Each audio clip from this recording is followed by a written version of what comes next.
విజయవాడలో మాజీ మంత్రి బొత్స మాట్లాడుతున్నారు. లైవ్ లో చూద్దాం.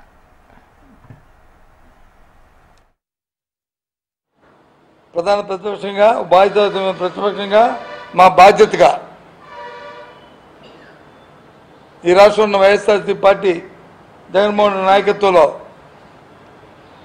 ఎక్కడ ఏ తప్పు జరిగినా, ఎక్కడ ఏం జరిగినా దాని మీద మా అభిప్రాయాన్ని నిస్సంకోచంగా నిర్మోహమాటంగా మా అభిప్రాయాన్ని మేము వెల్లడిస్తాం. ప్రభుత్వాలు పరిపాలిస్తున్న ప్రభుత్వాలు వాస్తవాలను వచ్చి ప్రజలు చెప్పాల్సిన బాధ్యత ప్రభుత్వాలకు ఉంది. అంతేగాని చట్టాన్ని చేతిలో తీసుకుంటామంటే అన్ని రోజులు ఒకలాగా ఉండవు అనేది మీ ద్వారా ప్రభుత్వాన్ని తెలియజేస్తాం. అంతేకాదు, మొన్న ఒక వారం రోజుల కింద విశాఖపట్నంలో సాక్షాత్తు ముఖ్యమంత్రి గారు ఇలాగే ఒక పత్రికా సమావేశం పెట్టి ఓ పత్రికా సోదరుడు అడిగాడు, ఎవరో మీలాంటి సోదరుడు అడిగాడు, సార్ స్టీల్ ప్లాంట్ మీద మీ వైఖరి ఏంటి?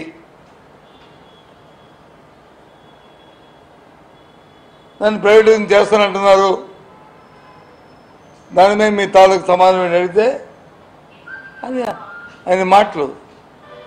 ఒక బాధ్యత ముఖ్యమంత్రి అంత ఆసనం కోల్పోవాల్సిన పరిస్థితి ఏంటి? ఎందుకు అడుగుతున్నారు? మీ తాలూకు చర్యల్లోనూ, మీ నడవడికల్లో, మీ మాటల్లో, మీ వ్యవహార శైలిలో అనుమానాలు ఉన్నాయి. గడిచిన శాసనమండలి సమావేశాల్లో ఆ రోజు ఈ స్టీల్ ప్లాంట్ మీద ఒక తీర్మానాన్ని ప్రవేశపెట్టారు